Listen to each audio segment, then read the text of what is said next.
আসসালামু আলাইকুম। আমি professor doctor Mohammad Syed Ali Molla, dean faculty of engineering, university of global village, Barishal, and former dean faculty of mechanical engineering, KUET বলছি। সম্প্রতি বাংলাদেশ সরকার চট্টগ্রাম বন্দরের টার্মিনাল ব্যবস্থাপনা বিদেশি সব কোম্পানিকে দিতে যাচ্ছে এবং সেখানে যাতে বাংলাদেশি লোক চাকরির সুযোগ পায় এবং সেখানে চাকরি থেকে বঞ্চিত না হয় অতীতের নেয়, তার জন্য কিছু কিছু শর্তাবলী থাকা প্রয়োজন। সে বিষয়ে আমি এখানে বিস্তারিত কিছু বলতে চাই।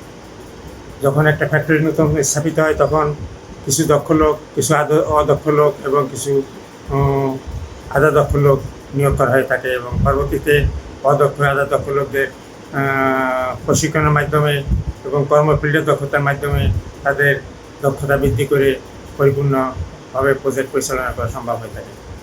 ভারত সরকার যখন বোম্বে থেকে গুজরাট বুলেট ট্রেন স্থাপন করতে যায় তখন সরকারের সঙ্গে এই প্রকল্পটি চুক্তি ছিল এবং সেখানে উল্লেখ করে যে এখানে 90% ভারতীয়দের নিয়োগ দিতে হবে এবং ম্যাক্সিমাম 10% লোক বিদেশি এক্সপার্টদের এখানে নিয়োগ দেওয়া যাবে। সেই পরিপ্রেক্ষিতে এবং সেই শর্ত অনুসারে চীন ভারতীয় লোক এবং তাদের দক্ষ লোক নিয়ে এই প্রকল্প শুরু করে।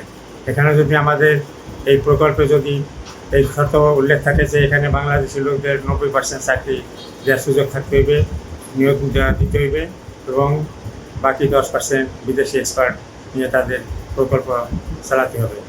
এইভাবে শর্ত উল্লেখ থাকলে বাংলাদেশি লোকদের দক্ষতা বৃদ্ধি করে পোর্ট চালনা করা বড় বা বেশি একটা কঠিন কাজ না, বেশি একটা সময় সাপেক্ষ না। কারণ একটা পোর্টের লোডিং আনলোডিং মেশিন বা স্যাডাল ক্যারিয়ার পরিচালনার জন্য বা রিমোট কন্ট্রোল সিস্টেমে পরিচালনার জন্য যে অভিজ্ঞতা দরকার, যে প্রশিক্ষণ দরকার, তা পেলে একটা লোক 2-3 দিনের মধ্যে এটা পরিচালনা করতে সক্ষম হবে। সুতরাং এখানে টেকনিক্যাল জটিলতা তেমন কিছু নাই, প্রশিক্ষণের প্রয়োজনীয়তা এখানে বেশি। টেকনিক্যাল সাপোর্ট ট্রেনিং পেলে আমাদের লোক এই পরিচালনা, অন্যান্য ম্যানেজমেন্ট সমস্ত কাজই এদের দ্বারা সম্ভব।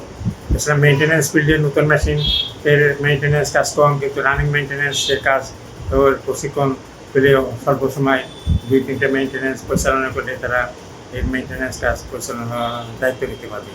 সুতরাং এটা থাকা জরুরি যে বাংলাদেশের লোক 90% এখানে নিয়োগ দিতে হইবে। আর এটা উল্লেখ না থাকলে বিদেশি কোম্পানি বিদেশের লোক নিয়োগ বা ভারতীয় লোক এখানে নিয়োগ দিয়ে বলবে যে এখানে কোনো দক্ষ লোক পাওয়া যাচ্ছে না, কিন্তু দক্ষতা বৃদ্ধি করে যে এখানে একটা সুযোগ আছে সেই কথাটা চাপা পড়ে যাবে। সুতরাং এই অবস্থায় পুনরাবৃত্তি যাতে না হয় বা অতীতের ন্যায় অবস্থা না হয় তার জন্যে এই শর্তটা থাকা দরকার এবং ট্রেনিংয়ের ব্যবস্থা থাকা দরকার। ট্রেনিংয়ের ব্যবস্থা থাকলে এটা পরিচালনা করা বা এই অভিজ্ঞতা অর্জন করা মোটেই কঠিন কাজ না। অতীতে 2007 সালে আগে বাংলাদেশের যে সমস্ত প্রকল্প পরিচালনা করা হয়েছে, স্থাপিত হয়েছে, সমস্ত প্রকল্পে প্রশিক্ষণের জন্য দক্ষ লোক এবং অদক্ষ লোক নিয়েই তাদের দক্ষতা বৃদ্ধি করে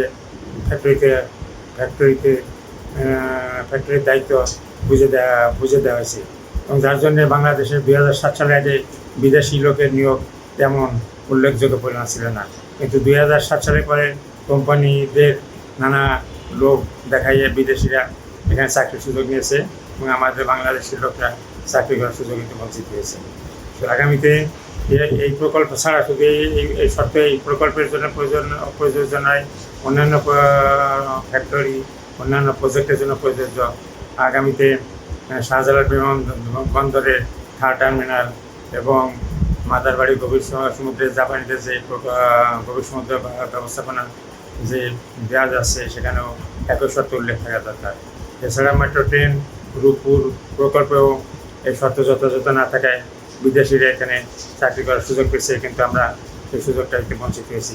এবং সমস্ত প্রকল্পে যেখানে ট্রেনিংয়ের ব্যবস্থা নাই সেখানে ট্রেনিংয়ের ব্যবস্থা প্রকল্পের ব্যবস্থা চালু করলে আমাদের দেশের লোক, আমাদের ছাত্র সমাজ, অদক্ষ লোক, দক্ষ লোক, আধা দক্ষ লোক অল্প সময় দক্ষতা বৃদ্ধি করে এখানে চাকরি করতে পারবে এই আশা ব্যক্ত করছি।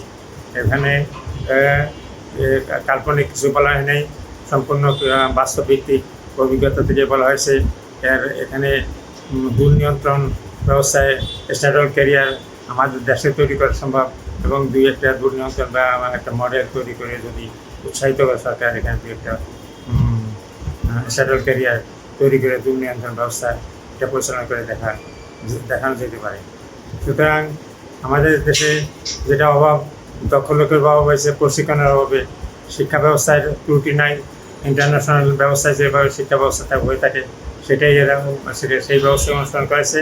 সেখানে নলেজের ঘাটতি কম, প্রশিক্ষণের ঘাটতি বেশি। প্রশিক্ষণের ঘাটতি থাকার জন্য আমরা এই সুযোগ পাচ্ছি না। প্রশিক্ষণ ব্যবস্থাকে জোরদার করতে হবে এবং চাকরিতে বাধ্যতামূলকভাবে শর্ত আরোপ করলে আমাদের এই দেশের লোকের নিয়োগের দুরবস্থা, যেটা চাকরি বেকারত্ব খুব অচিরেই দূর হবে। ধন্যবাদ সবাই।